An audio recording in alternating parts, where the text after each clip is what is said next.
What is going on, everyone? Welcome to a very special. Why do I always start like that? Because it makes it sound like a very special Different Strokes, and that's not what I mean. But a special edition of MediaScope. We are still on hiatus, everyone, but I wanted to come on today because there has been a lot going on in the world of media, tech, and pop culture, and we want to discuss it all today. People are coming in, and so I thank you all. By the way, if you don't know who I am, I'll introduce myself in just a moment. Let me say hello to everyone coming in first. We've got people on Instagram now. Instagram, I want to let you know that when you make comments, they won't populate. So I won't be able to see your comments. Well, I'll see your comments, but I can't put them up on the screen. So just hang tight and I'll get to it and I'll actually physically read them out. I see I-95 Express Courier. How are you, my sister? Good to see you. Harper St. Brandon is here on the Instagram side. ACB Therapist, Alicia Baxley, and a whole bunch of other people. So I'll come back to you all in a moment. Thank you so much for being here, Instagram. But it's not just the Insta of the gram. We've also got folks here from YouTube. We've got Twitch. We have LinkedIn, and we also have Facebook, a whole bunch of places for this great and important conversation with important panelists. I'm so happy that I have friends and panelists like this. Let's see who else we have here. Let me say hello to Hannah Boyd Miller. She says, hello, I'm happy I received my notification.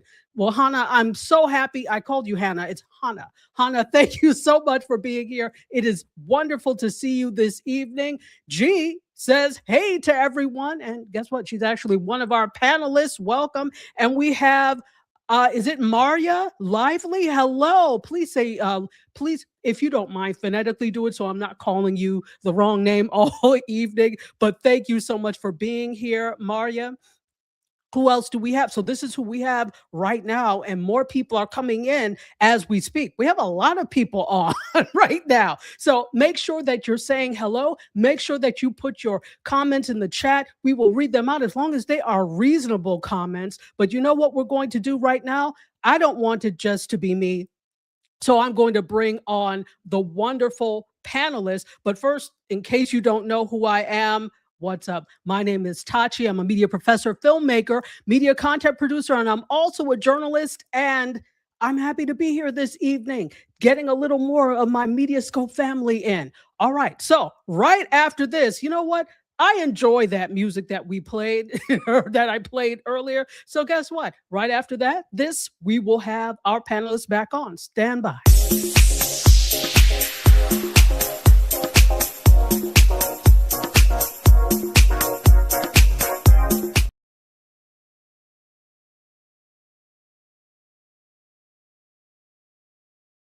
Okay, I don't know why it didn't unmute me, but I'm unmuted now. Panelists, welcome. How is everyone? Doing pretty good. Okay, good.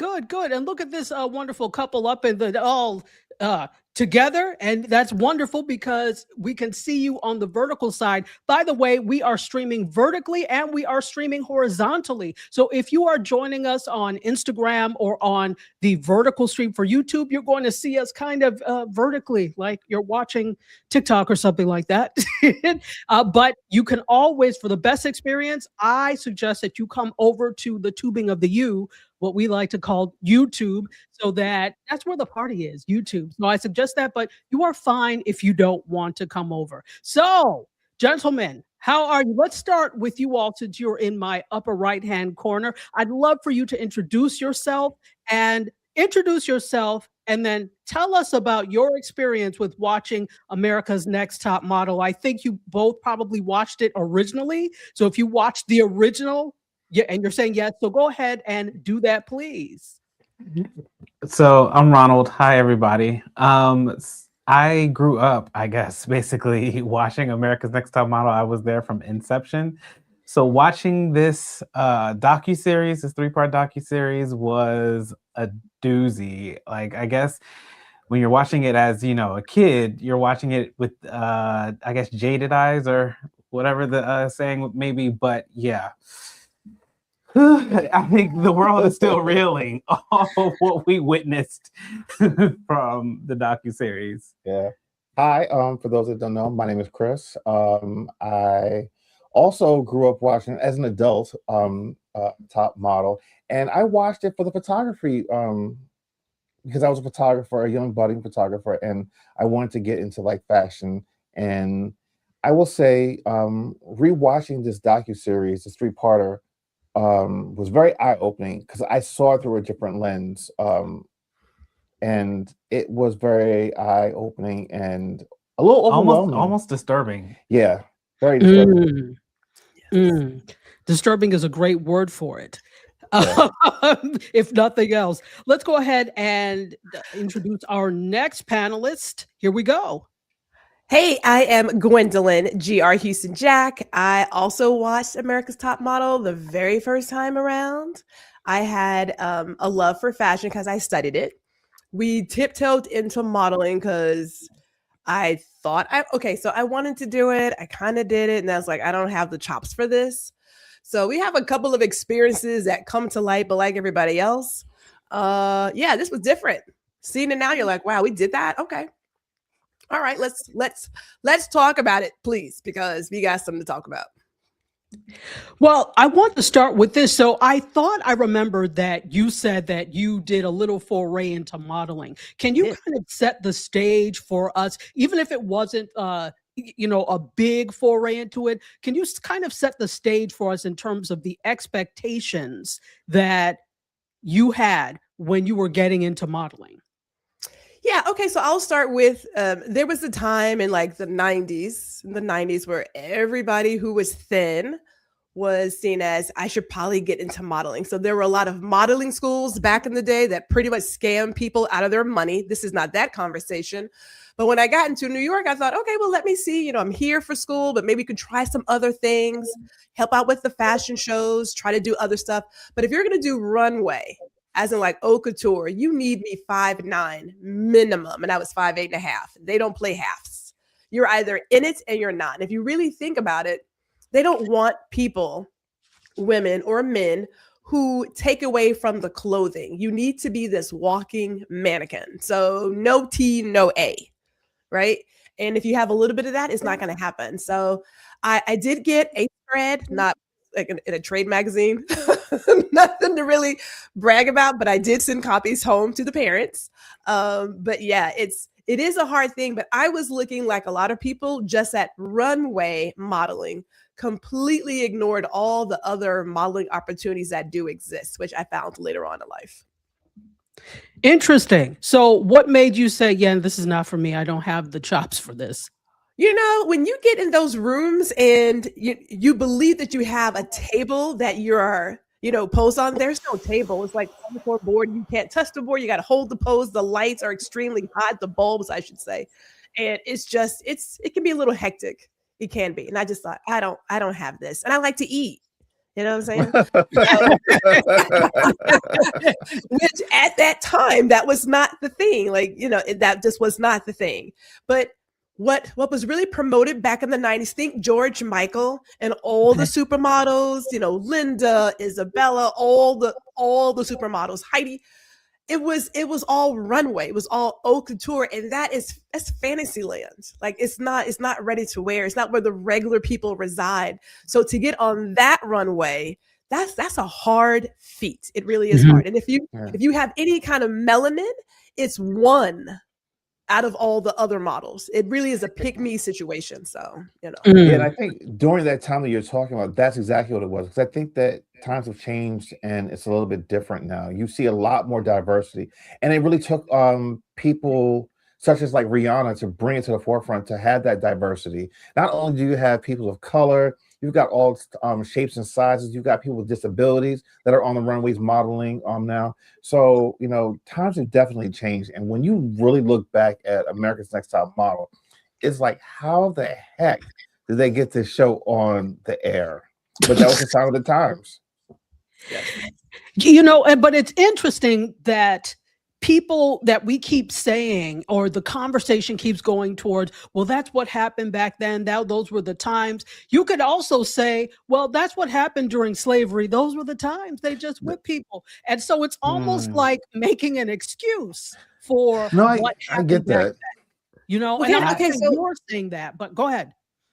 here's my thought. I know that in this moment, in this year of our Lord, it feels like Monday morning quarterbacking, and it is, because we are using our awareness now to talk about then. We're not saying that it's right now. For those of us on this panel, I remember buying gum shaped as a cigarette with powdered sugar. Yeah. And Yes. actually blow Yes. smoke out of it. Yes. I remember sitting in the back of my father's truck with no seatbelt, just like None. just out in the bed of the truck. I Yes. remember a lot of stuff that we did. I remember smoking on the plane. Yeah. Right. So we Yeah. have done some stuff. The idea is when you know better, you should do better. So I'm Right. not saying that it's the sign of the times. It is what we thought what was. When I think about what Understandable. Tyra said she wanted to do, she wanted to change the narrative, bring more diversity, this, that, and the other. I was like, okay, let's do it, because somebody has to fight for that. But she didn't really fight for that. Go ahead. Yes. Can I just say too, if you look back then, you had Survivor, you had Big Brother, you had American Idol. America's Next Top Model was literally the first of its kind as far as reality competition. You did not have a format like this. So Tyra's idea was truly something, quote unquote, innovative, right? And it's been said before, she had no guidelines, she had no guardrails as to what was appropriate then, because she was really creating the mold. And unfortunately, the mold broke because so many things fell apart with it. But like you said, we look at it from a perspective now when we didn't have that perspective back then. Absolutely. Absolutely. And to Gwendolyn's point, when you know better, you do better.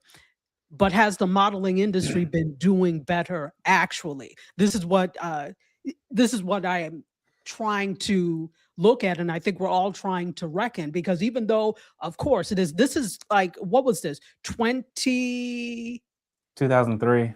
2003. So yeah, it's Yeah. over 20 years ago that this first. So 20 years ago, of course, we were in a very different place.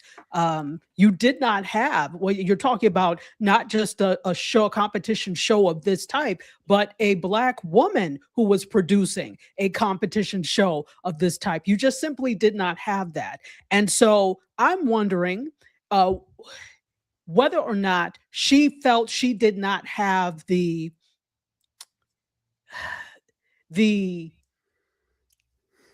I don't know what word to use, but it's that she didn't have the opportunity not to comply, if that makes any sense. That she felt that she had to do this because there are no other alternatives. I'm the only one. Go ahead. No, I think you're absolutely right, because if you remember in the very beginning when they were trying to shop this around, they went to all the major networks and they all passed on it. And then, here comes UPN, this new startup network, and it had a new president, and they were at a point where, all right, now they need to build programming. They both took a chance on one another, and they didn't know if this was going to work or not, but they wanted to try. And after the first season's success, it was about, all right, well, how do we top it? How do we top that first season? Once you fall into that trap, there's nowhere to go but down in a way, because it's like you're going to always try to push the envelope and do things that you think that are going to bring in more people, because it's all about the numbers. It doesn't matter who you are. When you work for a major network, it's about bringing those ratings and bringing those dollars. And if you're not doing that, they're going to cancel you. So now, how do we get people to come back again this year and watch after they saw all the shenanigans that we did last year?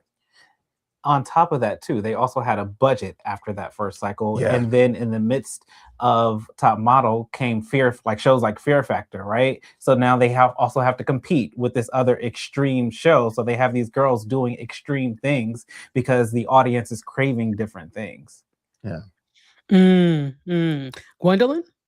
Okay, I thought about this, right? Because I thought I keep going back to her intent for the show and what she wanted to do, but what she ended up doing. In my mind, there are two people. If you really want to go for something, you're the person who's like, I'm going to put it all on the line. And if I have to lose, then I will lose. So I will be blackballed. I will lose my job. I will be ostracized if that's really what you want to fight for. Because somebody has to say, I'm going to put on the line. So it sounded really great to say, well, I want to create this thing where there's more diversity and blah, blah, blah, blah, blah. But in the end, that took a back seat to what became, I'm really about this entertainment. I'm not willing to do all of that to really make this push and make this move into changing the fashion industry right now. That wasn't really what her end game was, in my opinion, looking at it. Because if you really are going to go for something, somebody has to say, okay, I believe in this wholeheartedly. I'm going to put it on the line. That's it. And as she said, if you remember in the documentary, she said nobody was a sacred cow. And we will get, was it sacred cow, sacred horse? I don't know. Cow. Sacred cow. Some animal that has 4 legs. So nobody was a sacred cow, right? So we'll get into that in terms of what exactly that means. But I think she was also acutely aware that they could get rid of her at any point as well. So you do have to be down with the shenanigans if that's the thing. So go ahead. Okay, so and that's my point. It goes back to, I get what you wanted to do, but if your sole focus really is to change this narrative, then why not do like a modeling agency? Like take people under your wing and do that. Or is it really about this entertainment and my name and whatever else? That feeling of putting something together. Something can you have both? I'm not so sure, because you're going against a machine, and the machine at some point is going to be like, yeah, no, but somebody, if you really want that change, somebody has to knock down that door or break that glass ceiling and put something on the line and lose something so someone else can get it in the end. I just didn't get that from her. No, excellent thought, because in my opinion, you cannot change the machine from inside the machine because you're one of the parts of it. So I applaud people who say, well, I want to do X because I really want to open doors. I applaud you for it, but for such a large system that's so ingrained in the status quo, it is very difficult to make change from inside the machine. That's just my opinion and my thoughts and my observations. So it was a losing battle to begin with. And I think she may have also gone in there quite naively, like, oh, I can make a change. I could do this. And then it turned into something that she didn't intend. And she just kind of had to go with it. This is my thought. Yeah, I agree with you 100%. And I think here's the other thing too. You know, we have to look at the time frame that this was done. From 2003 until when it went off the air, social media wasn't a thing. Yeah. You know, I mean, of course you had like MySpace or whatever, but it's not what we consider a modern day social media. You know, you've got, and not even like the Facebook and the Instagram of it, but all the different types of social media platforms. If these contestants, that these young ladies and also the young men that were on the show later on in the cycles, if they didn't make it really on the show, they could at least leverage it on social media to make themselves bigger and to go out there and have careers. They didn't have that, and it was very, very well documented in the series. Let's talk about Shandy, how, you know, she came from a small town, was working in a Walgreens, excuse me. And then after everything that happened to her, you know, she ended up just going right back to her small town, going back and working in that Walgreens again. Whereas if this was to take place now, she could at least leverage social media to Mhm. propel herself into something maybe a little bit bigger. Well, see, Absolutely. Go ahead. if I may add on, here's where I get conflicted, because she talked about how the grand prize, but it would have this amazing contract, blah, blah, blah. Okay, great. But a person who's been in the modeling industry, she was on the runway, but Tyra started to grow. She got TNA and she got kicked off the runway. But Sports Illustrated loved her. Victoria's Secret loved her. So it's not like she didn't know there were other doors that could have been open for modeling. Catalog models get a lot of money. They get a lot of money. No, they're not pulling 10,000 for like an hour on the runway, but they still get regular work. I look at it now and say, well, why didn't they at least help them do that? Why didn't they give them that avenue to say, okay, well, it's not working here, but you can still go work here. That's still modeling work. But that didn't even happen. Not even that kind of resource was given to them. And I thought, like a lot of people, well, surely something great happened for them. Surely after all of this, something great happened. But no, that was not the case. And those resources existed in that time without social media. You can model for Sears, absolutely. But is that the sexy thing to do? And I think they were trying to position this show as the dream job, the dream modeling job. And again, I don't even know what Tyra had at her disposal in terms of resources. I'm sure she had them, but that did that fit the dream? Did that fit the model of what this show was supposed to be, for somebody to go and be a catalog model or to model for like the Gap or something? I don't know if that fit the thing. Hold tight for just a moment, because I see you all wanting to jump in, but I just want to say hey to everyone. What's up? Welcome in. Thank you so much for joining us. I see the comments coming in, and I'm going to take some in just a moment. In case you don't know who I am, I welcome you. My name is Tachi. I'm a media professor, filmmaker, media content producer, also a journalist, and I am the host of MediaScope. We're still on hiatus, but I came off of sabbatical for this special conversation because I had to talk about it. Pop culture is one of my things. We have a couple of comments that I would like to get to. We have Jazzy, what's up, says, I think the hard part for me with this show was about creating careers, and this show actually busted their careers from the start. Interesting point. We also have Bryson, yes, and he's always giving us the deets, UPN to VH1, absolutely. The UPN to the CW, right? It became the CW. Let's see. We also have Ms. Elise Stallworth, who says, good evening. Thank you so much for being here, Ms. Elise. Also, we have, okay, this is interesting. I hope I'm saying your name right. Lacole, you need to operate the system. Otherwise, you can't change it. 100%. We're trying to, build tables that we don't own. That didn't make sense, but you know what I'm trying to say. So build tables that we don't own. Jazzy says right on the money, 100%.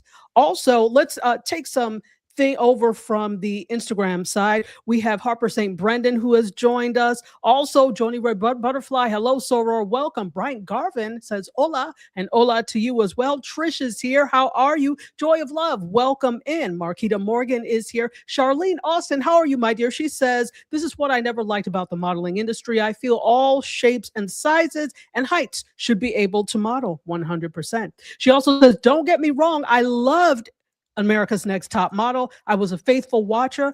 I didn't know a lot of what we saw in the documentary went on behind the scenes. I'm very disappointed in Tyra after seeing this. Bestie is here. How are you? She says Tyra thought it was cute being a diva. Interesting. Also, Success 22. How are you, Mel? Good to see you. She says hello to everyone. DJ Mick Ford is here as well. And lots of us, Scotty, what's up? Lots of other people are here as well. Thank you so much for being here. And now let's get back to the conversation. So you all were about to say something. I hope I didn't disrupt your flow. Go ahead, Ron. No, I just want to go back a little bit to the intent, something that Gwendolyn had mentioned about Tyra's intent. I Mhm. think that one of the more disturbing parts about this docuseries too is she focused on what her intent was, but then these girls got on this show and completely, it's almost like her intent completely went out the window because they harped on the girls' sizes, the girls' looks. But if you want to get girls from all different sizes, all different shapes, all different backgrounds, why are you trying to mold them into what the current models then were? Mhm. So Mhm. I think I even said it on our podcast. The road to hell is paved with good intentions, and unfortunately, it kind of went to hell because I feel like her intentions completely went out of the window. Because if you even look at the girls who won, minus Whitney, she was the only, I think, plus size model to win. She was a size 6. I don't know why you consider that a plus size, but she was the only plus size model to win. What about the rest of the girls who you wanted the show to be intended for? Mhm.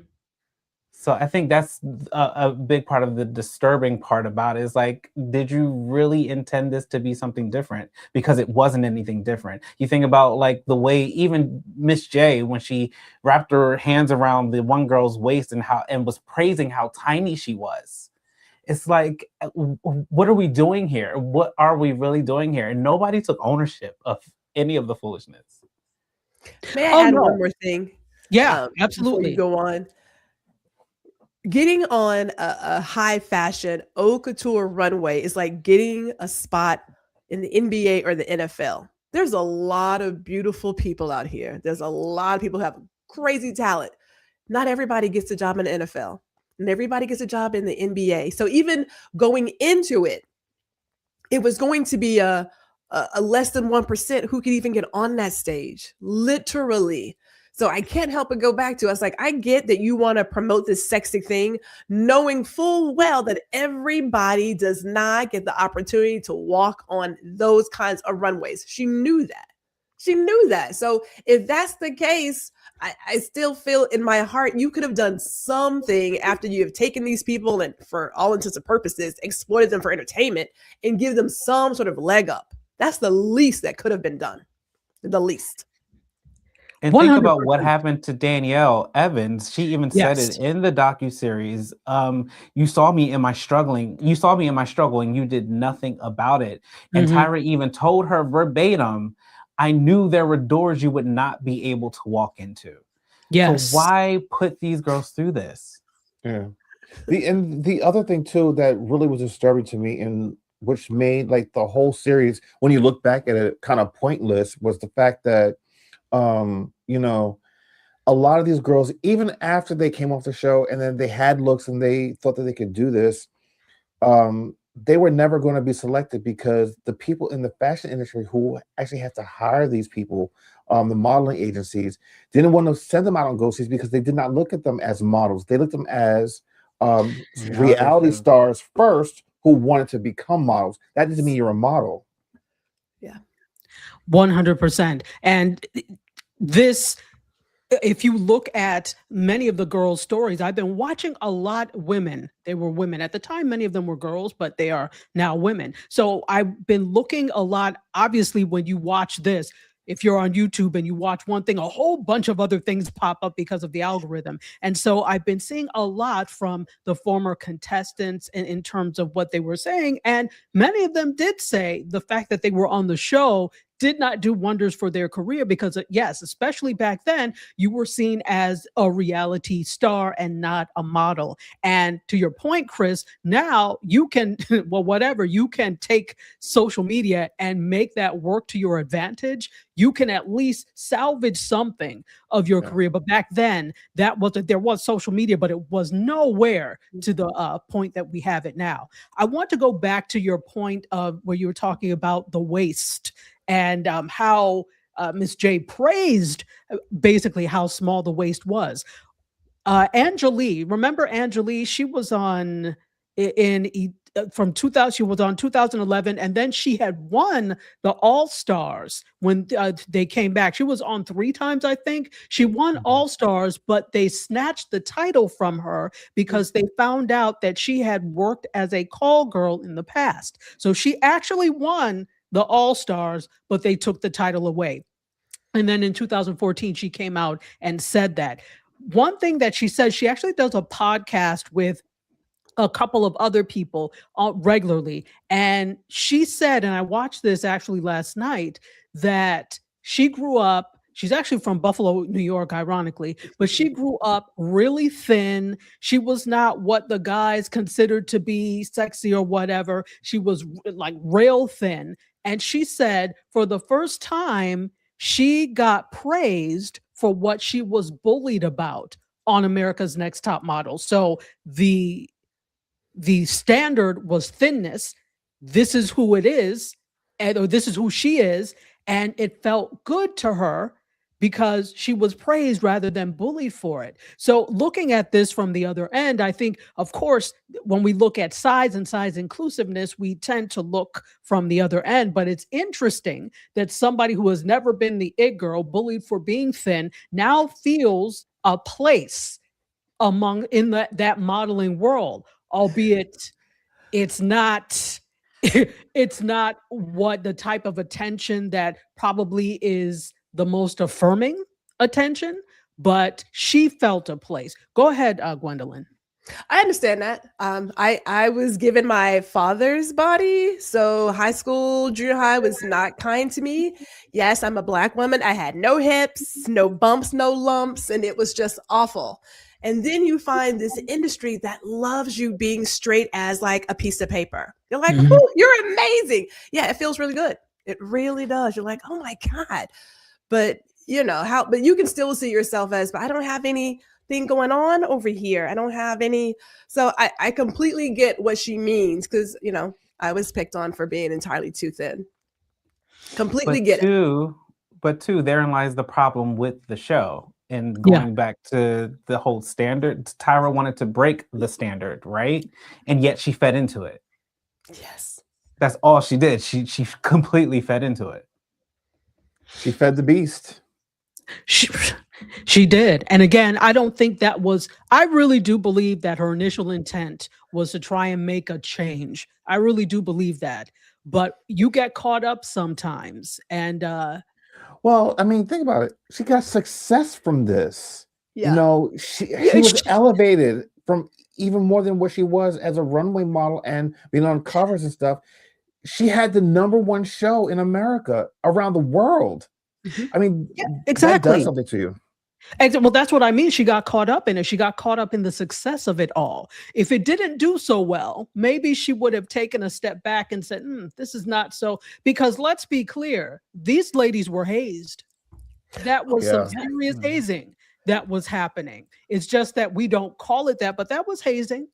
So maybe she would have taken a step back had it not been so successful. And maybe she would have questioned a little more had it not been as successful. But because it was a success, because she was making money from it, because this was also leverage for her next step up, whatever that was going to be. Go ahead. It's funny how you mentioned that because I thought about it. I remember in my past career how I didn't want to be a manager because everybody I saw were just really sucky managers. And it was someone who said, you don't have to do it that way. You don't have to be like everybody else. So she's coming from a place where she has experienced some really awful things in the fashion industry. She experienced going to a show and not having someone be able to do her hair appropriately, not having the right makeup. She's done that. So why repeat it? You didn't have to repeat it. It was a choice. But like you said, perhaps it got into her head. She realized that people really do like seeing people traumatized. And yes, we're all voyeurs. Those of you who rubberneck when there's an accident, when you see the train wreck or whatever else, you're like, yeah, we're all voyeurs. So I get that part. But again, it goes back to this was your intent, but then you found this, in so many words, this other drug and decide to feed that habit and put other people, their livelihood, their future career, their feelings, all of this, you put it all at risk for yourself. Well, here's the other thing. I'm sorry, you got to talk to it. Here's the other thing too. Like, here's this Black woman doing something that no other Black woman was doing in the industry at that time, and you don't want to lose that class. And I'm not trying to stick up for her, and I'm not trying to justify the things that she did, but I'm trying to look at it at a lens of, all right, here I am, this one lonely person trying to do this. one, being able to just to get this on a network and to have this platform, you know what, maybe just being able to have it on a network and listening to whatever these executives are telling me to do to keep it on the air, I'm just going to do that because at least it gives me a voice and gives people an opportunity, however I get to that opportunity. Exactly. That could be the thought process. And again, we're not trying to make excuses for whatever she did, but it is interesting to look at the other end of it as to the why. We don't know the why, and she's not owning up to the why. That part. She has not taken any, none of these people have taken any responsibility for the harm that they've caused these young ladies. And obviously there was some harm done. Everybody lives with there were 24 cycles of this. And I think that means 2 shows per year they did, basically. Yeah. And so, or 2 seasons per year. So it's just disconcerting that through all of this, nobody wants to take responsibility for it. But you know what? I'm not surprised, because usually when it comes down to these types of things, it's very rare that you see someone, you know what? I was wrong. Very rare that you see somebody take responsibility for that, especially if you are still in that world and maybe still trying to do some things. You definitely then won't. And since she said something about cycle 25, which I think was metaphoric for something rather than because if you actually are trying to do a cycle 25, Girl. anyway, not after this. I think the problem to your point about no one taking responsibility, I think what made it worse is everyone talked around responsibility. The only person that actually said, oh wait, that was wrong, that we should not do it, was Ken Mock when they were talking about the whole death photo shoot. That was the only time anyone said, okay, that was wrong, we should not have done this. But everything else, everybody just talked around what was required of them, as opposed to just saying, okay, dead to rights, this was wrong, we should not have done this, we apologize to these young ladies, and how do we move on from it? We never got that from, we got that from nobody, the Jays and Nigel included, it was very sad to see. Absolutely. And I do want to talk about the Jays and Nigel, because here's the thing, once you sign this contract, you're in the world. Unless you are doing something to actively say this is not right, you're part of this as well, in addition to us. Excuse me, which is why I kind of named this the social impact we have. Because let me give you an example. So years ago, this had to have been about 2000, and then I'll get to some questions and comments because we have a lot. Years ago, this had to have been about 2012. No, probably like 2013 or 14. There was a reality television show called, what's it called? Sorority Sisters. So I don't know if anybody ever saw it, because it really only lasted for like 2 episodes.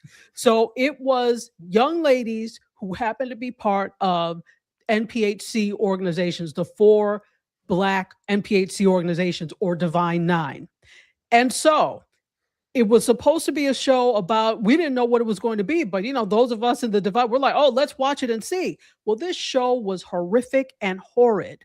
One of them was like a stripper, and also, so we were like, what? Oh, hell no. So all 4 presidents of these NPHC organizations called the producers, or got in contact with the producers to get them to get it off the air. They were not going to do it. They said, no problem. They went after all the sponsors, every celebrity that was a member of any of these, or they said, make sure Shonda Rhimes is an AKA. They wrote to Shonda Rhimes and said, please don't make sure that they are not advertising. And she was like, done. They canceled it after 2 episodes. So the thing is, it can be done, because we, the viewers, were like, you're not going to portray us in such a light, and they cut it off. The interesting thing is, this was not done here, because it felt like nobody had a stake in it, which is why we had a stake in it, which is why we cut that off. But nobody, regular people, quote unquote, didn't feel like they had a stake in this, and they were too busy watching the crash The train wreck. Yeah, but here's Yeah. the thing though too. One, it was an era where you had like Jerry Springer and all those other like talk shows and stuff like that. But then also, I think everyone came to this series getting something different out of it. So like I said, when I first started watching this, I really wasn't even watching it for the models. I was watching for the photography. I wanted to learn how to do the photo shoots like Nigel and all the other photographers were doing. That's what I went there for. And I mean, I guess I was a little bit oblivious to the storylines in a way, not really paying attention. So like, for instance, the talking about the young girl where her mother was the victim of gun violence. And then they put this young lady in a situation where she had to represent someone who had just been murdered via gun violence. I never even really thought about that when I was watching it. I'm just like, all right, well, I get what he's trying to say about how to move her body and stuff like that. But now looking back at this, I'm like, yo, how did they even get this on the air? Why would they do this to this young lady? Like, you're re-traumatizing her. The other young lady who has a drug addiction, and they made her play a drug addict. She ended up dying years later from an overdose. Like, what are we doing? What are we doing? Go ahead. I would say two things are happening. One, like, we didn't know as viewers, as consumers, that we even had that power. Like, think about how many times you have now learned that you can actually tell people what your name is and stand on that and advocate for yourself. I mean, think about, like, in terms of women, that, you know, is perfectly fine in the past for someone to do catcalling. Just shrug it off. It's not that big a deal because everybody else had put up with it. And then you realize someone says, no, it's not okay. It's not appropriate. And I am going to put my foot down and say no more. We didn't even think that perhaps we shouldn't be celebrating Jerry Springer and all of his fights, which he went from, I want to have a regular Phil Donahue conversation, to like, you know what, forget it. Or Maury Povich, I want to have that chat. Okay, I'm just going to start doing some you're not the father and you're not the father, right? People go to places. But I don't believe we understood as consumers how much power we actually had, because up until that point, technology and other things were like this far off idea that's only for certain people. And that cog has changed. That machine has changed. And so now you're at a place of, no, I don't think so. But I will say this really quick. There has always been somebody, though, in the back trying to push that needle and trying to make that change. Yes. That part is there. And although we see some of these faces who have worked with the machine, they're not the fighters, though. They're not the fighters. No. Part of the problem is there's not a united front either when it comes to those types of things. So if there's no unity, there will be no change. Let's take some of these comments and questions. I think I said hello to Bryson and to Miss Elise. Also, Kelly, how are you, my dear? Good evening. Good to see you. Also, Kimmy, I know I saw you before. You're here somewhere. So Kimmy, here you are. Kimmy, hello. Welcome in. And I didn't say this, but I think I missed this, but I want to say this. Jazzy says, intention without care creates harm. Absolutely. That's excellent. And Kim still has to watch the documentary, but interested in hearing what the takeaways are.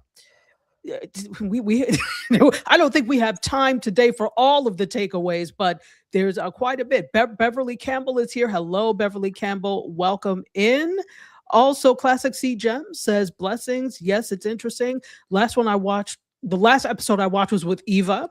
It was the main episode I watched. I like the concept, but not the bureaucracy of behind the scenes. Let's see. And there is something I want to say for this in terms of the accountability.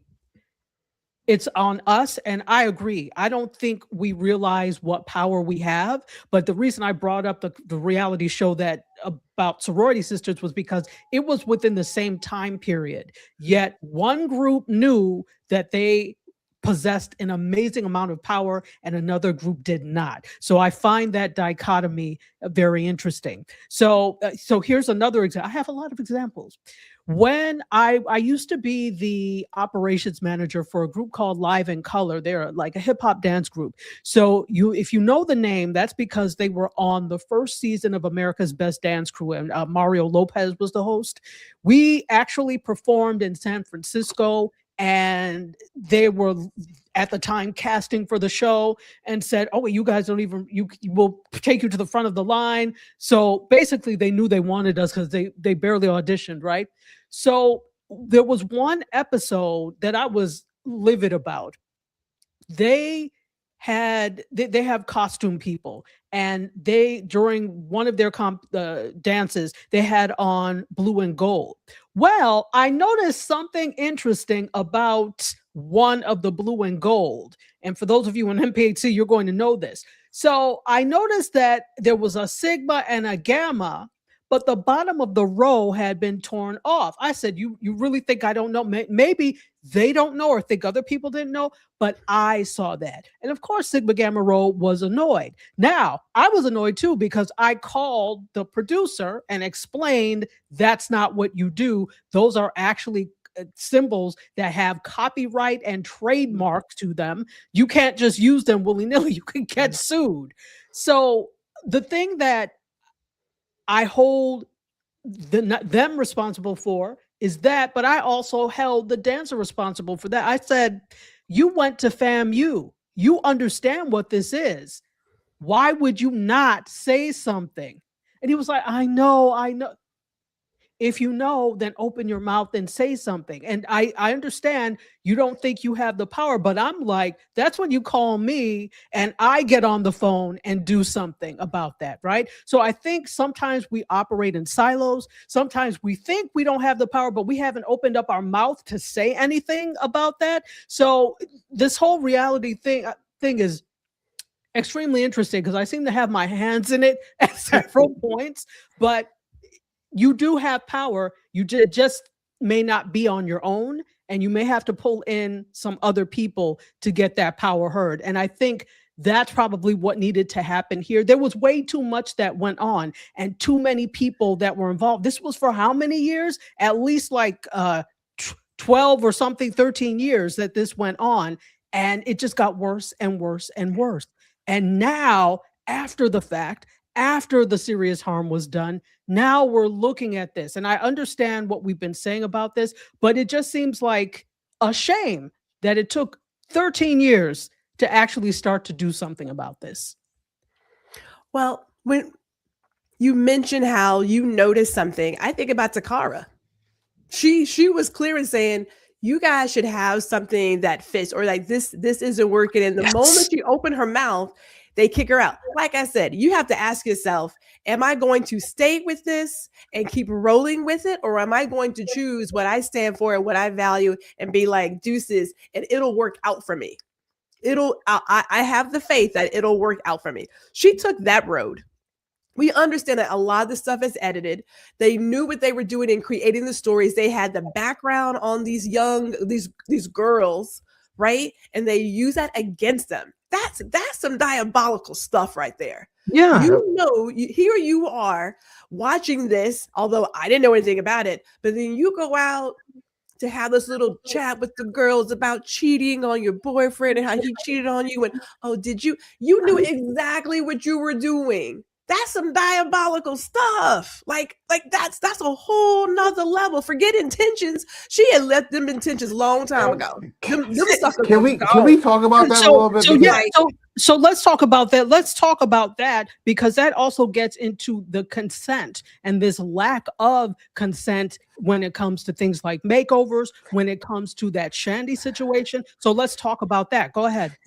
This whole Shandy thing of it, like that whole segment was so disturbing, because and I blame the cameramen, the producers, the editors, the lawyers. Sorry, can we go back? Just in case there's some people who don't know what we're talking about, can you kind of, in brief, explain that whole situation with Shandy? Yeah, so Shandy, it started at the end of the first episode of the documentary and went to the second one where she was, I believe they were in Italy.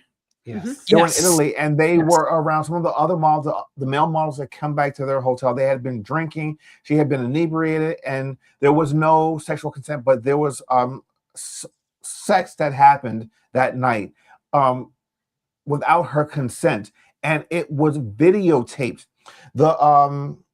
They recorded it. They watched it back. They edited it. Like I said, the producers saw it, and I'm sure the lawyers saw it, because as Tyra said, there were things that we couldn't even air that was edited out. This young girl was sexually assaulted on camera. It was edited for TV and shown around the world. And not only was it shown, they recorded, they forced her in a way to have a conversation with her boyfriend at the time, who was back in the States, to have a conversation to tell him that, she cheated on him. They created this narrative to say that, she was the one that initiated this, and that she basically did it, versus her being sexually assaulted. They took advantage of this young lady. No one took accountability. And I mean, this woman was traumatized over and over again. Even when Tyra had her own talk show, she brought this young girl back on her show. Shandy said to her, I don't want to see this. I've never seen it. I don't want to talk about this. And do you know, Tyra sat there with this young lady on her stage in front of her audience on TV and played the video of her sexual assault. Who does that? Tyra Banks. We didn't have the language to call it gaslighting then, but she gaslit this young lady so hard. And not even just her, but so many of them. You want to talk about consent. I wonder, why were there no legal ramifications for even Danielle or even Joni when they tortured these women as far as their teeth are concerned? Like, how far is too far? How far was too far, even with the makeovers and everything too? Yeah, absolutely. I think the thing is they didn't have a legal leg to stand on, because when you sign to say I'm going to be part of this show, you absolve them of responsibility for these things. It's up to you, I think, as an individual. Once you accept it, and I understand you feel pressured, you're young, there are all sorts of factors that go in there. But this is why we have to teach people to advocate for themselves. I don't think they could advocate for themselves, or felt that they could not advocate for themselves. But I think that's the whole thing, and that was the problem. May I add a quick story?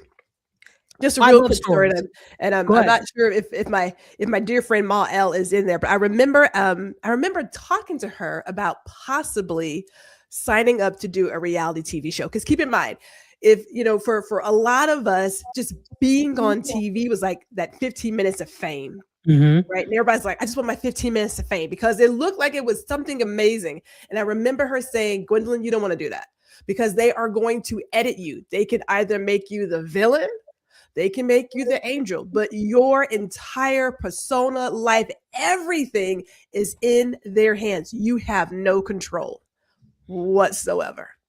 And I thought, really? Because it's all like, they take stuff and it's all about telling a story. And we know, as people who do video and things, you tell a story. Mm-hmm. Not that it happens the way that you show it happening. Sometimes it does, but there is some editing in there. Even this documentary itself is edited. However, the words that came out of these people's mouths, there was never we really were awful people.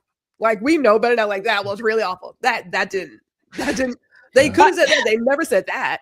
I don't think they think they're awful. That is the thing. They don't think they did awful things. I'm sure they said they did. They think they did things that may have crossed the line, but there's always that was because, or back then we didn't, so there's never a reckoning with the awful things that they did. It's always because of something. There's always an antecedent. They had no choice. They couldn't stop it. Well, I mean, they did talk about how, especially like Nigel and Mr. J, they talk about how sometimes they were uncomfortable in certain situations in photo shoots, but one, they didn't speak up then, and then they kind of like justify. And the one thing that kind of got me, as we've talked about this on our on Ronald's podcast, and we've had discussions and seen what other people are saying on social media. I remember when we first watched it, I kind of was like in the manner of, well, these guys had an opportunity to go after Tyra and make her the villain, and they didn't. But then when I really stand back and look at it, they were just as much the villains as she was. It's just that it's her name really on it. It was her brainchild, and she's going to take most of the flack. But these guys were just as complicit with what went on there.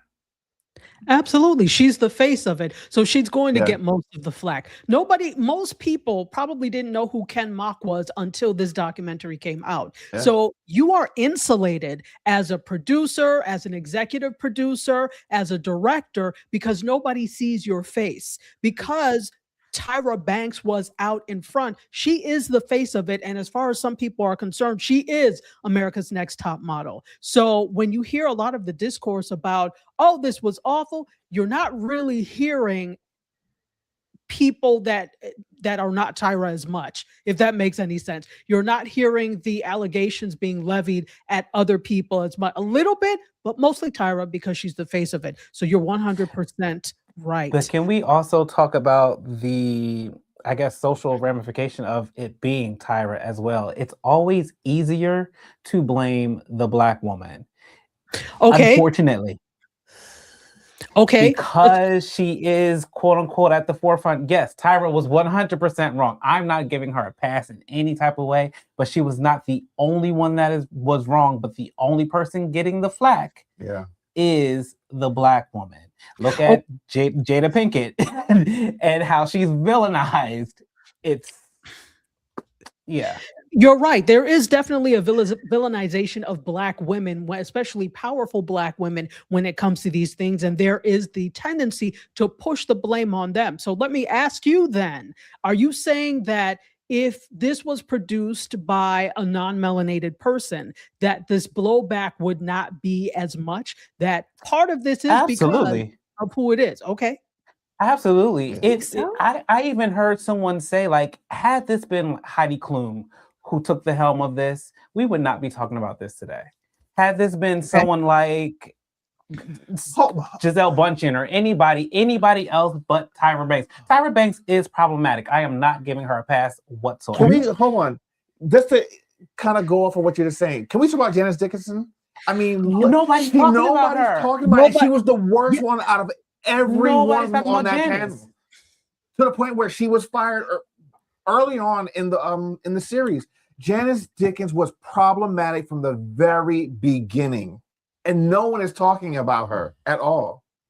Again, because it's easier to focus on the Black woman, especially, and like you said, a Black woman in power, they're going to do everything. Even today, they're going to do everything to take her down. Yep. Go ahead. I want to hear what you have to say. Go ahead, and then we'll get to some comments. All right. Okay. So, although I do believe in some situations that may be true, in this particular one, what she decided to say or not say didn't really help her case. Like, you can't say, no, I know.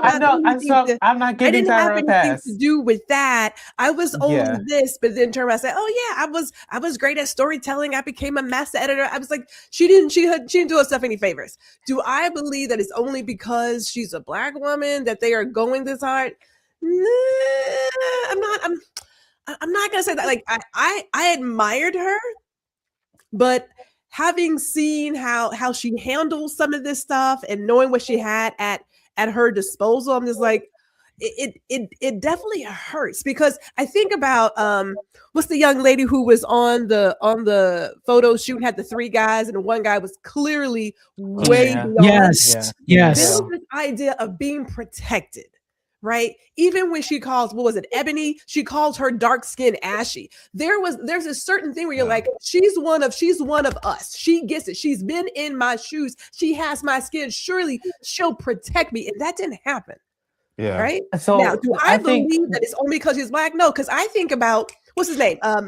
Is it Dawson? Is it Richard Dawson from Family Feud? Is that his name? Richard Dawson. Is that all the kissing and stuff he did, and we know Bob Barker was doing some stuff, so we're upset about that too. It's not like we're not upset about all of it. We're mean all of it. I don't think it's only because she's a black woman. I don't. But I think my point she too, shared on though, the documentary did her no favors. It didn't. And like I said, I'm not giving Tyra a pass at all. However, Tyra seems to be the only one catching the brunt of all of the hate when everybody is culpable and everybody is responsible. And then the problem is, too, subsequent this docuseries, now Mr. J wants to be talking about, he's trying to do damage control is what it seems like, because he's doing constant interviews and saying everything that he did not say in the interview or in the docuseries, because now he's seeing what everybody else is saying. Absolutely. I feel as though Miss J, bless her heart, with stroke and all, Nigel, everybody should be getting the same amount of heat that Tyra is getting, but Tyra seems to be getting most of it. And she deserves it, yes. However, it needs to be spread across the board, and it's just not. I think part of that, though, is because she is the face and this was her show. I think this is another reason why Janice Dickinson, Janice Dickinson was deplorable, but she in the public eye is not seen as important of a character as Tyra is. Neither are the Jays or Nigel. They're seen as side characters to the main character. So what happens when you have a Voldemort? There may be other Voldemorts next to you, but the main one is going to get it. Now, that does not absolve her of anything that she did, but it is to say, and it doesn't absolve anybody else, but it is to say that she's probably getting most of the heat because she is the face, basically. Is that right? No, everybody deserves the heat, but I don't think that audiences understand enough about the process of production to say, oh, it's also you, and it's also you, and you did it too. They don't understand. It's Tyra's show, it's her fault. Let's take let's take a few. I'm loving this. We're going to start to wrap this up soon. We could never get to everything, but there are a couple of other things that I want to get to. Let's go on over to Instagram. Danny Stone is here, and hello, how are you? Also, Charlene, that's me. How are you? Charlene Austin says she remembers Sorority Sisters. It was a horrible show. Deplorable. Shelly Shells is here. Marissa Tigney is here. Hey, how are you? One Nice Girl has also joined us, and I know you're also on the other side, on the YouTube side. Eliza Bella Marie, welcome in. Thank you for being here. And also Divine Wright, the proprietor of the MediaScope food truck, is here. It is wonderful to see you. And if I'm missing you, please charge it to my head and not my heart, or the fact that I can't see. Now let's take a look over here. We have a lot of comments over here. Also, Dr. Christy Iwochukwu, hello, how are you? She's watching over on the Facebook side. It is wonderful to see you. Your mother is here, and she says, hello, how are you? And you said hello back to her. Classic C Gems also says this is interesting. Also have to consider who is writing or presenting these documentaries. What are their intentions, or who would be benefiting status or monetarily?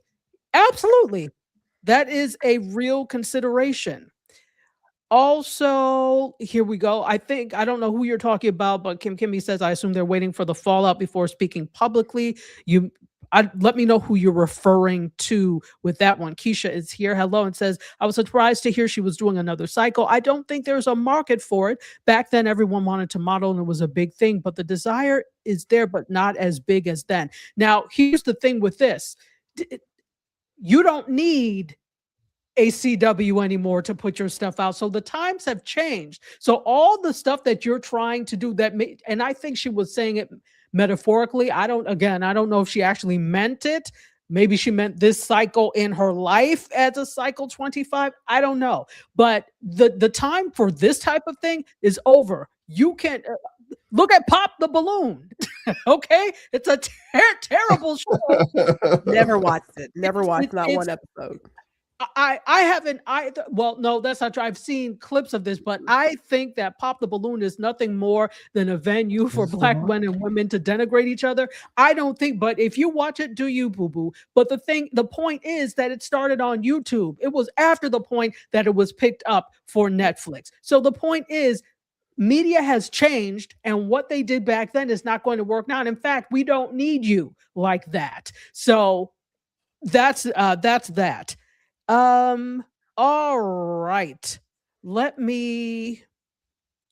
Oh, Ama Kofa is here. What's up? Hello from Texas. It is good to see you from the National Black Debutante Project.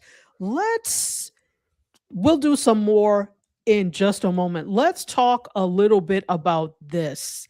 Do you think that America's Next Top Model created broken individuals, or were these broken individuals who came into America's Next Top Model? I think it exacerbated traumas. I don't want to say they came into it broken. However, the things that production decided to do put their trauma on the forefront for entertainment. So I don't know if you could say it necessarily. I don't know if they came in broken and or left broken, outside of maybe Giselle. She seems to be dealing with some issues. But I don't know if that's a fair question, if I'm being honest. Because did it break them? And did they come in broken, or did it just make them face their traumas? I think it just highlighted it. Whatever issues you had prior, it highlighted it. And then, I would say there are probably like one or two kind of standouts that were able to take their trauma, their pain, and to manifest into something else and actually propel themselves into a career. I look at Eva. I've always said that I've loved her story. She came from a rough, background, but she came in determined that she was going to be someone and make something out of herself. And look at her now. She's done all these other projects, but then also too, I saw that she did an interview on I forget what talk show or morning show. Good Morning America. Was it Good Morning America? So. Where she was saying, well, that was not my experience, and I didn't really know that a lot of that was going on. A lot of times I think though too, especially when you see a couple other cycles of it previously, you know what to expect in a certain degree, so you can kind of insulate and isolate yourself from a lot of that stuff. So, I think that all TV does, or what TV can do, is highlight you in a way. But don't get it wrong. These producers were master manipulators, because once they looked at the footage, they said, all right, well, this is this person's storyline, and let's make sure that we have it as a throughput as long as they're in here. Absolutely. Ms. Gwendolyn? I agree with that. I would say like every single person, in my opinion, is perfectly imperfect. And so depending on who you choose, like once you get them in the room or do an interview, whatever they do when they get their bio, you can decide how far can we push this person before they fall over, or will this person push back? That's how I see it. I agree with Chris. They had all the information that they needed. They started making the storyline. And depending on how far they could push somebody's button, they took it wherever they wanted to go. Some of them were like, I'm highly resilient. I'm going to push through no matter what. And then others were like, okay, this is just, I want to go home. I'm over it. But they knew what they were doing. And when you think about it that way, you can't help but say, this really is some jacked up stuff. It is jacked up. It's kind of like whenever you go to certain, and I'll say contests, whatever, or even jobs, they're looking for certain types. If you were the person who the first time they push that button and you bite back, they're like, okay, yeah, that person has to go. Because what we don't need is somebody who can rally the troops and get folks to not do what we want them to do. Yeah. From experience. I'm just saying. So here's right? one thing to add on to this, and it was kind of talked about a little bit, but reality TV is not real. It is scripted to a certain degree, because you have producers telling you to say this, or they will steer the conversation in a certain direction. They'll stop taking recordings so that they can interject and say, we need you to do this and do that. Any reality star you see on TV now, once their series is up and they come out and just start talking, they say that, well, producers were telling me that I need to do this, or I need to say this to propel this narrative that they have. Because these producers know, basically, in a way, kind of even like who's going to be going home. a perfect example is when Tyra was the infamous tagline, "We were rooting for you." She was intended to win the series. Tyra so much said that, but because she didn't follow the narrative and didn't kind of do what they wanted her to do, it was like, you know what, you're gonna go home. But then on top of it, Tyra had this whole big blow up, and I'm still curious to this day what was said and what was left on the cutting room floor that we did not hear during that situation, because we all know that after that, the following day or week, whenever they recorded, they had lawyers present in the room during the judging. Why would you need a lawyer? Why would you need lawyers in the room after that? Something else was said. I'm really interested to know what that thing was. Can I say to Gwendolyn's point, they knew who to mess with, because I think about contestants like Ferranda. They knew not to mess with her. She made it so far, and like you said, they pushed her out the door. I want to say top 5, top 4, because they knew they could not get anything more out of her. The same thing with Yaya DaCosta, which I'm surprised she was not mentioned. She was runner up to Eva. Yaya was strong the entire series, even when it came down to the hat and the kente cloth of it all. If anybody remembers that, they knew who to mess with and who to push. So to your point about broken individuals, I think they knew who to pick on and what story they could get out of them.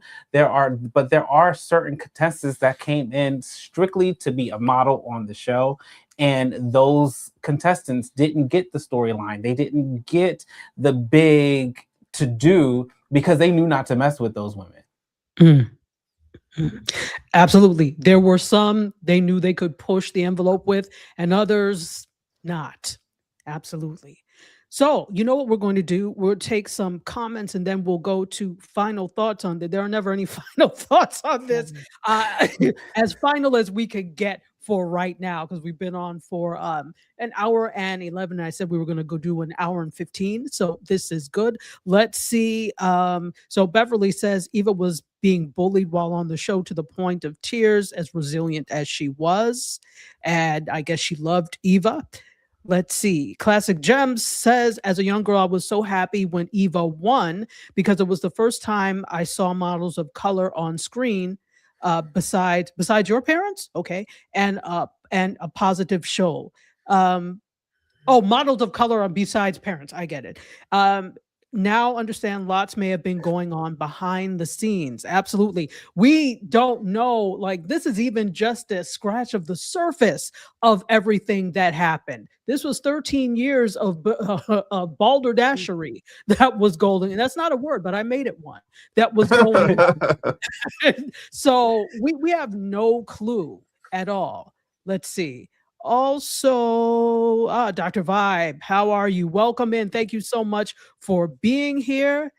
And hold on, let's make sure that we get Bashia is here. Hey, Bashia, I've known her since when I lived in DC, so I've known you for a while. How are you, Bashia? Thank you so much for being here. One nice girl says over on Instagram she was off the chain. That's why they got rid of her.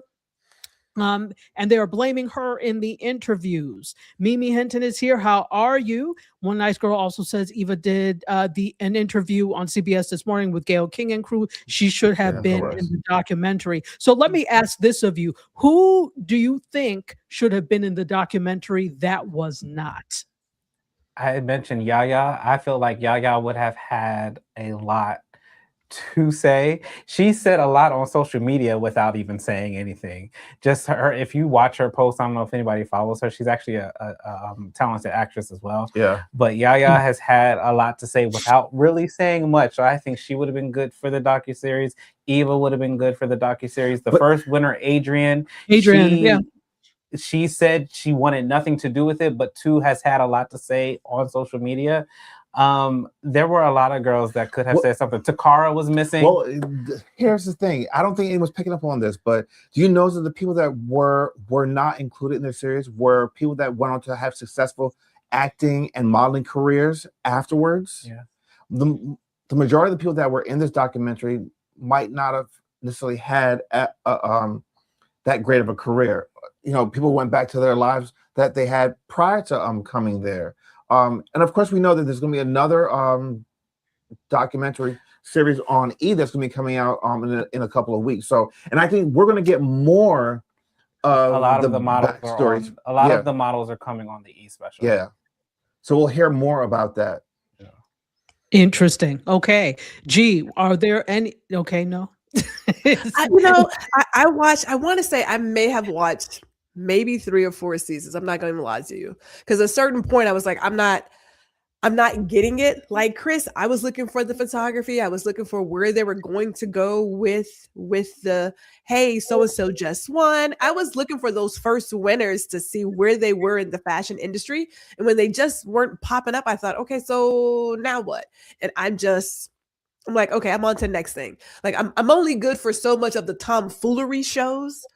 And then I'm just like, it doesn't land well. So there are a lot of people who have a great deal to say. The question is, do you want to go back to that? Like if it really was traumatizing for you, not that Shandy, in my opinion, has gotten over what she has experienced. I don't believe me. There's still a lot of work there, in my opinion.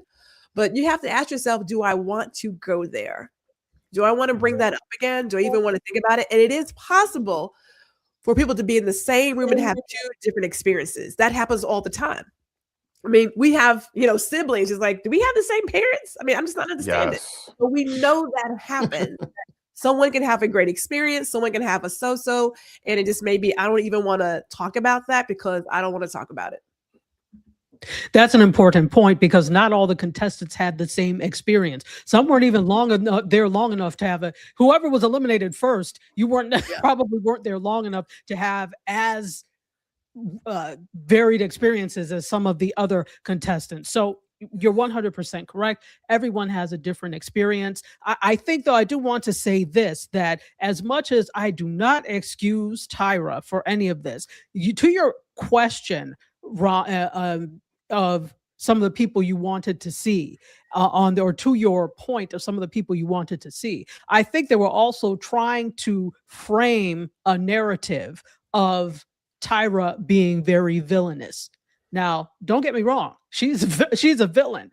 But I think that was exactly the point of this documentary as well. Not just to tell the stories of these people, but also to frame her as a villain, as villainous. Because some of these other people that are doing well, that doesn't mean you didn't experience anything, but that also doesn't necessarily fit the narrative that they were trying to frame. Now you have this person, oh, I was essayed on film, or oh, this happened. I broke my ankle. They shaved my tooth. They widened my gap. They made me close my gap. Some of these more traumatic stories, we like to watch trauma, unfortunately. So I think that was also the framing of why they picked who they picked. Yeah. So it is what it is.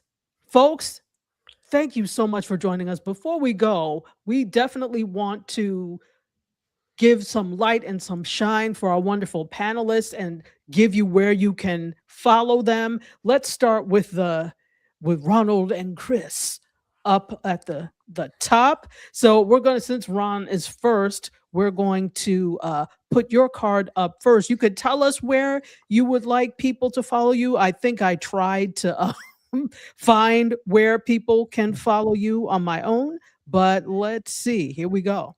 So I'm mostly only on Instagram and YouTube right now. So you can follow me at Instagram at _Ronald Thomas _ You can find me at YouTube at RTC Music.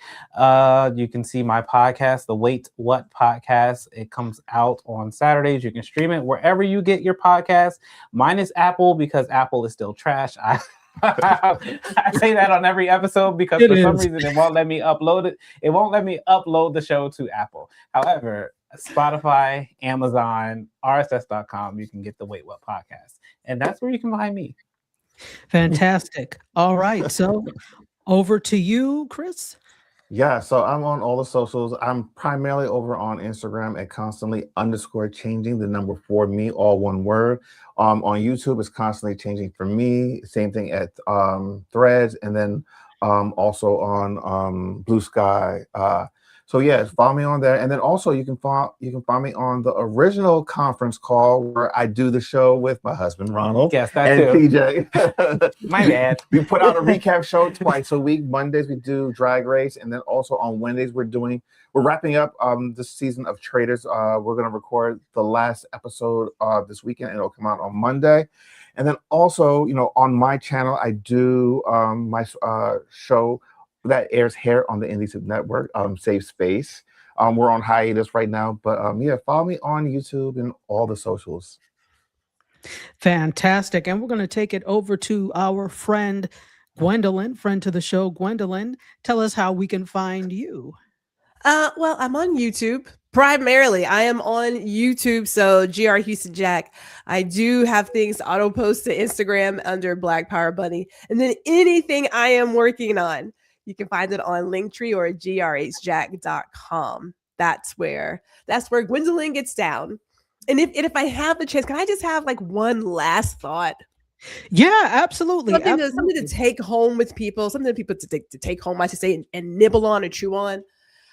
I know that they're all, in this regard, people who were all involved, did some awful things. However, knowing that these young ladies were never going to get this major contract with like elite models or any kind of modeling agency, you have to ask yourself, why would you keep, presenting that as a prize, knowing that prize didn't exist? Like, you knew it didn't exist. That's some shady shit. It is, right? You are preying on young women's dreams of being in this beautiful world, which I've been in the background, walked in, Anna Swede, Norma Kamali, all the people. It's a beautiful world. It's so enticing. And you knew what you were offering them didn't exist. That's it just sits differently now. Cause I thought it was real. I thought it was real, and it was never real. And you knew it, and you kept going anyway. That's look. Yeah, it's kind of some Bernie Madoff stuff, right?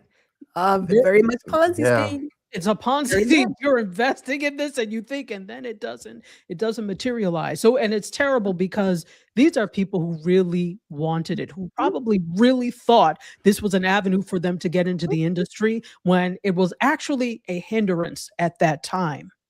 Absolutely. Yeah. Well said. In case anybody cares, this is me. You can reach me on LinkedIn. Well, it is. And I always forget about me. So I said, I'm intentional this time. You could reach me on Linktree. All of my stuff is there. YouTube is my big platform. Make sure you're following me on YouTube. Subscribe on YouTube. And you can also get at me on Instagram if you want to send me a message. And of course, Indie Soup Media we are broadcasting on Indie Soup now as well. That is the network that we all built, an independent network for independent content creators. So make sure that you visit us, indiesoupmedia.tv, and we are Indie Soup Media on all social media platforms. And with that, we're going to go. We're going to let you all get some dinner. Thank you all so much for joining us, for letting us have our say about this. We had to say something about it. So hopefully you got something out of it. Where somebody had a comment that I wanted to say. Oh, Charlene Austin said, this was an amazing show. I'm glad you discussed America's Next Top Model. Thank you so much. Thank you. Hey, Bari Cubana, how are you? Welcome. Thank you for being here. And let's see, do we have any final? Yeah, we got some final stuff from, okay, you do care. Thank you. Thank you. Ope is here. Ope is an amazing, she works in fashion as well. She does a lot with fashion and AI. Thank you so much for being here. And again, happy belated birthday. And let's see, Classic C Gem says, informative episode as well. Learn something new every day. Good. And Beverly Campbell says, wonderful show. Have a good night. You as well. And hey, Lena, thank you so much for being here. Thanks for the show. I didn't see you here earlier, but thank you for being here. And, we have a show that we three of us need to do. So that's coming up soon. Look for that. And with that, I am going to let you all go, and we're going to end the way we always end. I love you for watching. I bid you adieu. You guys, myself, and these wonderful panelists and America's Next Top Model, we're exiting stage left. So until we come back from sabbatical, cheers.